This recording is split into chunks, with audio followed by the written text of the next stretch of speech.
Bonjour, voilà, je suis de retour pour une vidéo très courte, une capsule matos sur la Nike Vaporfly 3.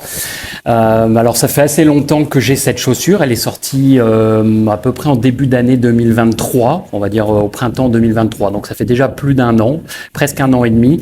Moi je l'ai depuis à peu près un an et j'avoue que j'ai pas pensé à faire de vidéo avant parce que c'est une chaussure que j'utilise très rarement dans ma rotation. J'ai 4-5 paires de chaussures, parce que je cours pratiquement tous les jours, mais c'est une chaussure que j'utilise uniquement sur piste, donc j'ai pas les mêmes sensations et la même façon de parler que les autres chaussures que vous avez déjà vues. Voilà. Mais aujourd'hui, c'était l'occasion, je voulais quand même en parler d'une manière assez courte. Alors, d'abord, quelques points techniques. C'est une chaussure qui est extrêmement bluffante par le poids, puisque Nike annonce 190 grammes sur une taille 42, c'est pratiquement 100 grammes de moins que la plupart de mes autres chaussures. C'est absolument incroyable. Quand vous mettez cette chaussure, vous avez vraiment l'impression de ne rien avoir au pied. C'est même presque dérangeant à un moment donné au début, puisqu'on a vraiment l'impression de ne rien avoir au pied. Donc ça, c'est la caractéristique numéro 1. Le mesh est plutôt sympa, évidemment, extrêmement léger, parce que ça va avec les 190 grammes. C'est une semelle intermédiaire en Zoom X. Pour moi, la Zoom X, on peut comparer avec toutes les différentes matières et semelles des concurrents. Pour moi, c'est la meilleure. C'est la mousse haut de gamme qui permet vraiment un super dynamisme et un renvoi extraordinaire. Donc, ils équipent, évidemment, Nike équipe d'autres chaussures que la Vaporfly avec la Zoom X, mais c'est vraiment le mieux pour moi. Plaque de carbone, évidemment, apparente ici. Et alors, il y a une asymétrie sur la tige. C'est un peu compliqué à montrer, mais vous voyez que c'est pas droit, donc ça s'enfile un petit peu sur le côté. Et quand on met le lacet, ça se met à peu près sur le côté. Je trouve ça un peu dérangeant. Bon, j'ai tendance à la serrer beaucoup. Elle est quand même étroite, hein. Il n'y a pas de problème à ce niveau-là. Moi, j'ai les pieds fins, mais j'ai tendance à serrer beaucoup et ça peut faire un petit peu mal au niveau de la tige parce que je suis pas tellement habitué. Voilà, j'aime bien les lacets qui sont légèrement crantés, donc ça permet de vraiment bien assurer le laçage et le serrage. Voilà, la semelle extérieure, pas de commentaire particulier, elle s'use très vite, mais ça c'est la définition de la chaussure. C'est clairement une chaussure de compétition. C'est pas une chaussure à mettre en entraînement, et donc la semelle extérieure, bah évidemment, elle va pas vous faire 1000 km. J'y reviendrai très rapidement. Avant de revenir sur les sensations et sur une rapide explication de mon utilisation, je les trouve tout simplement magnifiques. Alors moi je suis un grand fan de Nike, maintenant Hoka également, mais Nike, particulièrement en blanc comme ça c'était un proto. Je vais mettre en incrustation plusieurs autres couleurs que j'aime un peu moins, mais vous les avez en rose, en bleu, en fuchsia. Moi je les trouve vraiment magnifiques avec la petite explication Nike sur le côté. Enfin ça c'était vraiment le premier modèle qui est sorti et je la trouve tout simplement vraiment très très belle. Voilà. Alors au niveau des sensations et de mon avis, comme je disais, hein, c'est vraiment une chaussure de compétition. D'abord, c'est pas une chaussure à mettre en dessous de 14-15 km/h. Je pense que vraiment, on n'en a aucun intérêt, voire même négatif si on fait un petit footing avec. C'est une chaussure, alors elle est tellement légère qu'elle peut être, à mon avis, instable. C'est-à-dire que c'est plutôt vraiment une chaussure pour enfiler les lignes droites le plus rapidement possible.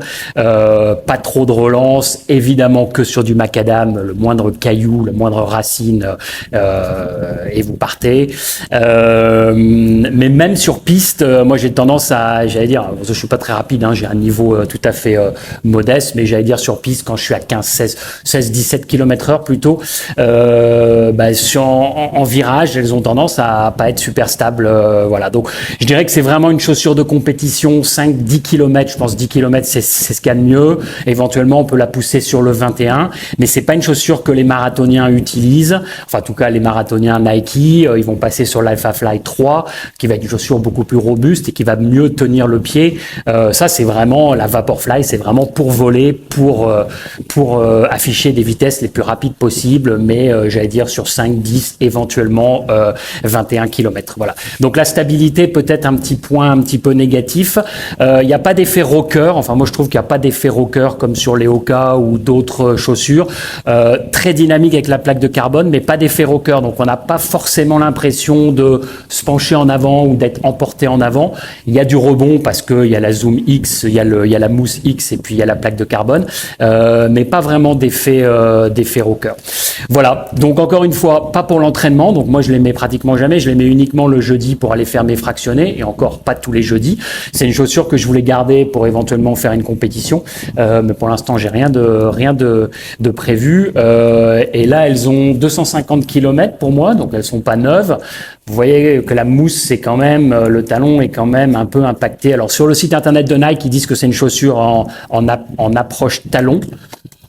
Pour faire du 17-18 km/h, il faut plutôt avoir une approche en avant du pied. Mais donc, ça explique peut-être aussi cela, c'est que, en tout cas, ça commence déjà quand même à être un peu usé au bout de 250 km. Donc, clairement, c'est une chaussure qui fera 500 maximum. Pareil que la On ou que la Rocket X2 ou que l'Adidas Adistar Pro sont des chaussures de compétition, donc qui font 300, 400, 500 km. Donc, à ce prix-là, ça fait quand même assez cher le kilomètre. J'avais fait une capsule sur la Hoka Cielo qui coûte encore plus cher que cette chaussure, mais qu'à mon avis on peut pousser jusque 1000 km. Alors c'est pas exactement les mêmes usages, mais ça c'est vraiment de la chaussure de compétition. Voilà. À noter qu'elle avait été assez décriée quand elle est sortie. Bon alors moi j'ai pas testé la 2, ça c'est donc la Vaporfly 3. La 2 je l'ai pas testée.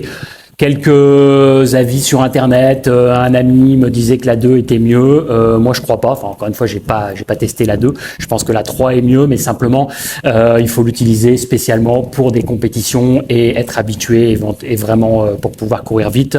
Si on s'en sert pour faire quelques footings, pour éventuellement même faire du seuil, etc., je pense que c'est pas vraiment intéressant. On va l'user, on va pas se sentir forcément super bien dedans. Alors évidemment les 190 grammes c'est vraiment bluffant.